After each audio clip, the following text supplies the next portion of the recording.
محترم حاضرین،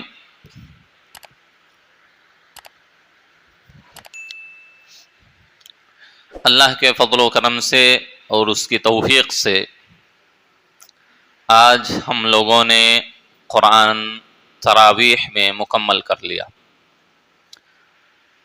یہ اللہ کا فضل ہے اور اس کا احسان ہے کہ اللہ نے ہم تمام لوگوں کو قرآن پڑھنے سننے کی توفیق دی۔ ہم مزید اللہ سے توفیق مانگتے ہیں کہ اللہ ہم کو قرآن پر عمل کرنے کی بھی توفیق دے۔ حضرین گرامی، بڑی خوشی کی بات ہے، ظاہر سی بات ہے، اللہ کا کلام ہم لوگوں نے مکمل سنا، قرآن مجید کو مکمل سنا۔ کتنے لوگوں کو قرآن پڑھنا نہیں آتا ہے، ان کو تو یہ حوصلہ اور یہ جذبہ ہونا چاہیے کہ کم سے کم رمضان کے اندر 5 وقتہ نمازوں میں یا جہری نمازوں میں حاضر ہوں، وہ قرآن کم سے کم سال میں تو 1 مرتبہ پوری قرآن سن لیں۔ یہ حوصلہ ہونا چاہیے، جذبہ ہونا چاہیے۔ جن کو قرآن پڑھنا نہیں آتا ہے وہ تراویح مکمل جماعت کے ساتھ پڑھیں تاکہ رب کا کلام 1 مرتبہ سال میں تو کم سے کم پورا سن سکیں۔ ایک تو پڑھنے کا آتا نہیں، سیکھنے کی کوشش بھی نہیں کرتے اور سننا بھی نہیں چاہتے، تو ظاہر سی بات ہے یہ بڑی ناکامی اور نامرادی کی بات ہے کہ انسان کو قرآن پڑھنا بھی نہ آئے اور سیکھنے کی بھی کوشش نہ کرے اور سنے بھی نہ۔ لیکن اللہ کا فضل ہے، ہم لوگوں نے قرآن پڑھا بھی، قرآن سنا بھی۔ اب مزید اللہ سے صرف توفیق طلب کریں کہ جو کچھ ہم نے اللہ پڑھا ہے، جو کچھ سنا ہے، اللہ تو اس پر عمل کی ہم کو توفیق دے۔ جیسا کہ وعدے کے مطابق ہم نے کہا تھا کہ آج کے درس میں بہت ہی مختصر، میں حدیثوں کو آپ کے سامنے پڑھوں گا نہیں، بس سرسری طور پر آپ کو کچھ احکام و مسائل صدقۃ الفطر کے متعلق آپ کے سامنے کچھ باتیں رکھوں گا، کیونکہ حدیثیں پڑھیں گے، اس کا ترجمہ کریں گے تو وقت زیادہ ہو جاتا اور شاید سب بھاگنے کے چکر میں ہے ابھی، تو بہت مختصر میں گفتگو کروں گا انشاءاللہ۔ اللہ ہم سب کو عمل کی توفیق دے۔ سب سے پہلی چیز صدقۃ الفطر، زکوٰۃ الفطر، اس کے مختلف نام ہیں۔ کچھ لوگ کہتے ہیں صدقہ فطر، کچھ لوگ کہتے ہیں زکوٰۃ فطر، کچھ لوگ کہتے ہیں صدقۃ رمضان، کچھ لوگ کہتے ہیں زکوٰۃ رمضان، اور اسی صدقے کو صدقۃ الابدان بھی کہا جاتا ہے۔ ابدان یعنی جسم کا صدقہ۔ ہم لوگ جو زکوٰۃ نکالتے ہیں وہ مال کی زکوٰۃ ہے، وہ زکوٰۃ کس کی ہے؟ مال کی زکوٰۃ۔ اور یہ صدقۃ الفطر یہ بدن کی زکوٰۃ ہے۔ صدقۃ الفطر کیا ہے؟ بدن کی زکوٰۃ۔ تو اس کے مختلف نام اللہ کے رسول نے رکھے ہیں۔ ایک تو کچھ صحابہ سے ثابت ہیں، جیسے عبداللہ بن عباس کہتے تھے صدقۃ صوم ہے، یہ روزے کی زکوٰۃ ہے، روزے کی زکوٰۃ ہے۔ اور امام مالک وغیرہ کہتے ہیں کہ یہ بدن کی زکوٰۃ ہے۔ وہ کیوں ہے ابھی میں آپ کو بتلاتا ہوں۔ اور اللہ کے رسول صلی اللہ علیہ وسلم نے صدقۃ الفطر اور زکوٰۃ الفطر دونوں نام دیا ہے۔ تو اس صدقے کے مختلف نام ہیں۔ اس کا حکم کیا ہے؟ واجب اور فرض ہے۔ کس پر فرض ہے؟ ہر بڑے چھوٹے مرد عورت، کوئی کتنا بھی چھوٹا کیوں نہ ہو، سب پر صدقۃ الفطر واجب ہے۔ زکوٰۃ جو مال کی زکوٰۃ ہوتی ہے وہ سب پر واجب نہیں ہوتی۔ جس کے پاس نصاب ہو، سال اس پر گزر گیا ہو، اس پر صرف زکوٰۃ واجب ہوتی۔ لیکن صدقہ فطر نہ تو اس میں نصاب کی ضرورت ہے، نہ تو اس پر سال گزرنے کی ضرورت ہے، اور نہ اس میں چھوٹا بڑا مرد و عورت دیکھنے، کچھ نہیں۔ جو بھی انسان ہے، چاہے وہ مرد ہو عورت ہو، چاہے وہ بڑا ہو یا چھوٹا ہو، آزاد ہو غلام ہو، غلام بھی اگر ہے تو اس کے اوپر بھی زکوٰۃ الفطر واجب ہے۔ البتہ غلام کی زکوٰۃ اس کا مالک ادا کرے گا۔ لیکن اب غلامی کا تو الحمدللہ تصور نہیں ہے ہمارے یہاں، اب غلامی کا تصور نہیں ہے۔ الغرض کہنے کا یہاں اللہ کے رسول صلی اللہ علیہ وسلم کے مطلب یہ ہے کہ ہر انسان اور ہر مسلمان پر صدقہ فطر واجب ہے، ہر مسلمان پر۔ اب بعض علماء جو اس کی تحدید کرتے ہیں کہ جس کے پاس عید کے دن کی خوراک ہے اور اس کے بچوں کی بھی خوراک ہے، جس کے پاس عید کی خوراک ہے، اس کے گھر والوں کے لیے کھانے پینے کے لیے، زندگی گزارنے کے لیے ایک دن کی خوراک موجود ہے تو ٹھیک ہے. اس سے زائد ہے، ایک دن کی خوراک سے زائد اگر ہے تو اس کے اوپر زکات فطر واجب ہے. زکات کیوں؟ کیونکہ یہ بدن کی زکات ہے. نماز جس طرح نماز کیا ہے سب پر واجب ہے کہ نہیں؟ سب پر واجب ہے. وہ اگر غریب ہو تب بھی واجب ہے، مالدار ہو تب بھی واجب ہے، مرد ہو تب بھی واجب ہے، عورت ہو تب بھی واجب. اسی طرح یہ بدن کی زکات ہے، یہ بدن کی زکات ہے. تو بدن کی زکات تو سب کے لیے ضروری ہے نا، کیونکہ ہر انسان سے گناہ ہوتے ہیں، کوئی گناہوں سے تو پاک نہیں ہے. تو بدن کی زکات، بدن کو پاک کرنے کے لیے یہ زکات نکالی جاتی ہے. تو ہر انسان پر. اسی وجہ سے آپ یہ بات جان لیں کہ اگر کوئی مغرب، یہ ابھی شوال کا چاند جو نکلے گا اس سے ایک منٹ بھی پہلے اگر کوئی پیدا ہو جائے تو اس پر بھی زکات فطر واجب ہے. ایک منٹ بھی اگر کوئی پہلے پیدا ہو جائے اس پر بھی زکات واجب ہے. دیوانہ اگر آدمی ہے اس پر بھی زکات واجب ہے، یعنی پاگل ہے، دیوانہ ہے، اس پر بھی زکات واجب ہے.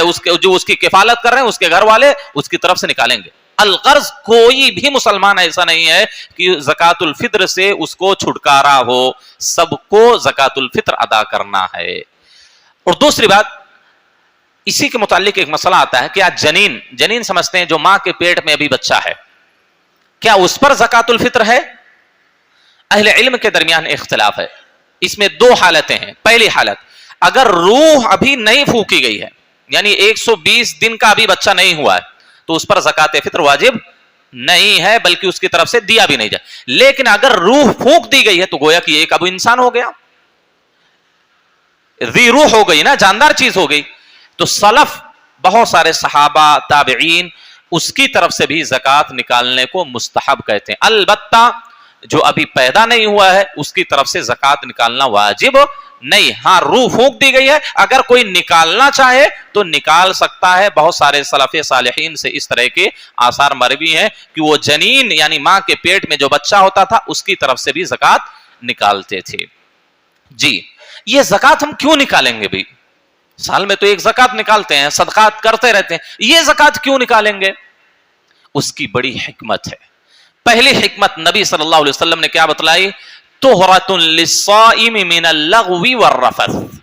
یہ سب سے بڑی حکمت ہے زکات الفطر کے نکالنے کی، کہ روزے دار سے جو گناہ کے کام ہوئے ہیں، چاہے وہ زبان کے ذریعہ ہو، زبان سے اپنے کسی کو تکلیف پہنچایا ہو، روزے کی حالت میں جھوٹ بولا ماہ مبارک میں، کسی کی غیبت کی ہو، کسی کی چغلخوری کی ہو، کسی کا مذاق اڑایا ہو، کسی کو حقیر گردانا ہو، الغرض زبان سے جتنے بھی گناہ ہو سکتے ہیں اس سے رمضان کی حالت میں وہ گناہ ہوا ہو، یا عملی طور پر عمل سے، اعضاء و جوارح سے، ہاتھ پاؤں سے جو گناہ ہو سکتے ہیں وہ جو گناہ ہوا ہو، تو اس سے پاک کرنے کے لیے یہ زکات نکالی جاتی ہے. روزے دار سے جو گناہ ہوئے ہیں، اور ہم میں سے کوئی بھی محفوظ نہیں ہے، کوئی بھی محفوظ نہیں ہے، کوئی بھی محفوظ کہ اس نے اپنی آنکھ کی پورے 27-28 دنوں حفاظت کی ہو. کوئی بھی ایسا نہیں ہے کہ کسی اجنبی عورت کی طرف اس کی نگاہ نہیں گئی ہے، ہمارے موبائل میں کسی کیا ہے تصویر کے اوپر نگاہ نہیں پڑی ہے، کیا ہے کوئی ایسا محفوظ ہے؟ کوئی ہے بتائیے؟ ہر کسی سے ہوا ہے گناہ. کتنے ایسے لوگ ہیں جو جھوٹی قسم کھائے ہوں گے تجارت کے اندر اسی رمضان کے مہینے میں؟ کتنے ایسے لوگ ہیں جو بغیر کسی وجہ کے جھوٹ بولے ہوں گے، اگرچہ وہ ہنسانے ہی کے لیے، ہنسی مذاق میں کیوں نہ ہو، جھوٹ بولے ہوں گے. کتنے ایسے لوگ ہیں جو کسی نے رمضان کی حالت میں کسی کی برائی کی ہو، جھوٹ بولا ہو، غیبت کی ہو، چغلخوری کی ہو، اس کا روزہ تو خراب ہوا، لیکن کچھ حد تک زکات الفطر سے اس کی تلافی ہو جاتی ہے، وہ چیز ختم ہو جاتی ہے. تو اللہ کے رسول صلی اللہ علیہ وسلم نے کیا کہا؟ طہرۃ للصائم من اللغو والرفث. روزے دار کی پاکی کے لیے، پاکیزگی کے لیے، اس کو پاک کرنے کے لیے، کس سے؟ لغو اور رفث سے. لا یعنی جو کام اس نے رمضان کی حالت میں کیا ہے، روزے کی حالت میں، فسق و فجور کے جو کام غلط کیا ہے، اس سے پاک کرنے کے لیے زکات الفطر واجب قرار دی گئی ہے. اس سے بدن پاک ہو رہا ہے. بدن ہی سے تو گناہ ہوتا ہے، زبان بدن ہی میں ہے نا، آنکھ بدن ہی میں ہے نا، ہاتھ بدن ہی میں ہے، پاؤں بدن ہی میں ہے، شرمگاہ بدن ہی میں ہے، جسم میں ہے. اسی وجہ سے امام مالک نے کہا یہ بدن کی زکات ہے، یہ بدن کو پاک کرنے کے لیے، جسم کو پاک کرنے کے لیے یہ زکات واجب قرار دی گئی ہے. یہ پہلی حکمت. اور دوسری جو حدیث کے اندر حکمت بیان کی گئی، طعمۃ للمساکین، بہت سارے مسلمان کیا ہیں؟ غریب ہیں، مسکین ہیں، لاچار ہیں، فقیر ہیں بیچارے، وہ عید کی صحیح طور پر خوشی نہیں منا سکتے، ان کو نیا جوڑا نصیب نہیں ہے، ان کو کھانے پینے کے لیے اچھی غذائیں، اچھا ڈش موجود نہیں ہے، رمضان یعنی عید کے دن، خوشی منانے کے دن، یہ خوشی کا دن ہے نا، تو ان کو اپنی خوشی میں شامل کرنے کے لیے تاکہ مساکین اور غریبوں کے لیے کھانے کا بندوبست ہو جائے، اسی بنیاد پر کھانا نکالنا ہے زکات فطر میں۔ نبی صلی اللہ علیہ وسلم نے کیا کہا؟ طعمۃ للمساکین، مساکین غرباء و فقیروں کے لیے کھانے کا بندوبست ہو جائے، وہ بھی کھا لیں پی لیں اور ہماری خوشی میں شامل ہو سکے۔ اور بعض حدیثوں میں آتا ہے یستغنوا بها عن السؤال یوم العید، لوگوں کو عید کے دن مانگنے سے بے نیاز کر دیا جائے، کوئی مانگے نا عید کے دن۔ عید یہ اسلامی ایک تیوہار ہے، یہ خوشی منانے کا دن ہے، تو اس دن کوئی ہاتھ پھیلاتا ہوا نظر نہ آئے، کوئی مانگتے ہوئے نظر نہ آئے، کسی کو مانگنے کی ضرورت نہ پڑے۔ اللہ کے رسول نے کہا مانگنے سے بے نیاز کر دو لوگوں کو۔ کیسے بے نیاز کریں گے؟ یہی صدقۃ الفطر ہم میں سے ہر ایک اپنی طرف سے، چھوٹے بڑے کی طرف سے نکال کر جو غریب ہیں، حقیقت میں مسکین ہیں، ان کے گھر پر جا کر پہنچائیں، یا ہم کسی کو کفیل بنا دیں۔ یہ نہیں کہ غریب کو بلائیں آپ ہمارے گھر لے کے چلے جاؤ فطرہ، یہ غلط طریقہ ہے، یہ غلط طریقہ ہے، جان لیجئے۔ آپ غریب کو اپنے گھر مت بلائیں، آ جائے وہ الگ بات ہے، لیکن آپ بلائیں نہیں ہمارے گھر آ جانا، وہ فطرہ لے کے چلے جانا نہیں۔ یہ ہماری ذمہ داری کہ ہم غریبوں تک پہنچائیں، یا کہیں پر کیا ہے صدقہ یا زکات فطر یا صدقہ فطر اکٹھا کیا جاتا ہے، جمع کیا جاتا ہے، وہاں تک ہم پہنچائیں، ٹھیک ہے؟ جہاں اکٹھا کیا جاتا ہو یا تو وہاں تک پہنچائیں، یا غریب کے گھر پر پہنچائیں، یا ہم کسی کو اپنی طرف سے وکیل بنا دیں کہ بھائی تمہیں لے جا رہے ہو، ہمارا بھی لیتے چلے جاؤ، کوئی ثقہ آدمی ہے، معتبر آدمی ہے، ٹھیک ہے؟ اب آگے بڑھتے ہیں۔ عبداللہ ابن عباس رضی اللہ، اور دوسری بات ہم نے کہا کہ ایک اہم وجہ صدقۃ الفطر کی اللہ کی نعمت کا شکریہ ادا کرنا۔ کیسا بھائی اللہ کی نعمت کا شکریہ ادا کرنا؟ کہ اللہ نے ہم کو روزہ رکھنے کی توفیق دی، اللہ نے ہم کو قیام اللیل تراویح پڑھنے کی توفیق دی، رمضان کے اندر 11 مہینوں سے کہیں زیادہ عبادت کرنے کی، نیکیاں کرنے کی، تلاوت کرنے کی، اذکار کرنے کی، صدقہ و خیرات کرنے کی اللہ نے ہم کو توفیق دی۔ اس کے شکر ادا کرتے ہوئے زکات الفطر ادا کرنا، یہ بطور شکرانہ زکات۔ کون سی زکات؟ شکرانہ زکات، کہ اللہ نے ہم کو اتنی ساری نیکیوں کی توفیق دی ہے، تو اس کا شکریہ ادا کرتے ہوئے اس کے شکرانے کے طور پر یہ صدقۃ الفطر ہم ادا کرتے ہیں۔ اسی طریقے سے ایک اور بڑی حکمت اجر و ثواب حاصل کرنا، نبی صلی اللہ علیہ وسلم کی سنت پر عمل کرنے کے لیے ہم یہ صدقہ فطر ادا کرتے ہیں۔ تو یہ حکمتیں چند حکمتیں ہیں۔ اب ہم نے بتلایا کہ صدقۃ الفطر ہر کسی پر واجب ہے، لیکن کن چیزوں میں واجب ہے؟ یہ سب سے بڑا اہم مسئلہ آج اختلافی مسئلہ بنا ہوا ہے۔ کن چیزوں میں صدقۃ الفطر واجب ہے؟ صدقۃ الفطر ہر اس چیز میں واجب ہے جس کو لوگ اپنے معاشرے میں، اپنے گاؤں اور سماج اور سوسائٹی میں کھانے پینے کی چیز شمار کر، کھانا جس کو کہا جاتا ہے، کھانا جو چیز کہی جاتی ہے وہ چیز صدقات فطر میں ہم نکال سکتے ہیں۔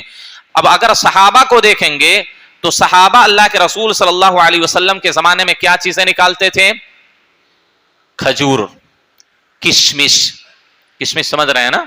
کشمش، منقہ ہے، اور اسی طریقے سے پنیر ہے، پنیر اور جو، پنیر، جو، کشمش، منقہ، کھجور، یہ ساری چیزیں صحابہ نکالتے تھے۔ ابو سعید کہتے ہیں کننا نخرج فی عہد رسول اللہ صلی اللہ علیہ وسلم یوم الفطر صاعا من طعام، ہم اللہ کے رسول کے زمانے میں عید الفطر کے دن 1 صاع کھانا نکالتے تھے، 1 صاع کھانا صدقۃ الفطر کی صورت میں نکالتے تھے۔ وکان طعامنا، اور اس وقت ہمارا کھانا الشعیر، جو تھا، زبیب، کشمش یا منقہ جو بھی کہہ لیں، ولاقط، پنیر، والتمر، کھجور، یہ چیزیں صحابہ کرام نکالتے تھے۔ تو طعامنا ان کے زمانے میں یہی کھانا تھا، اس وجہ سے وہ نکالتے تھے۔ اب ہمارے زمانے میں بہت ساری چیزیں ہیں کھانے کی،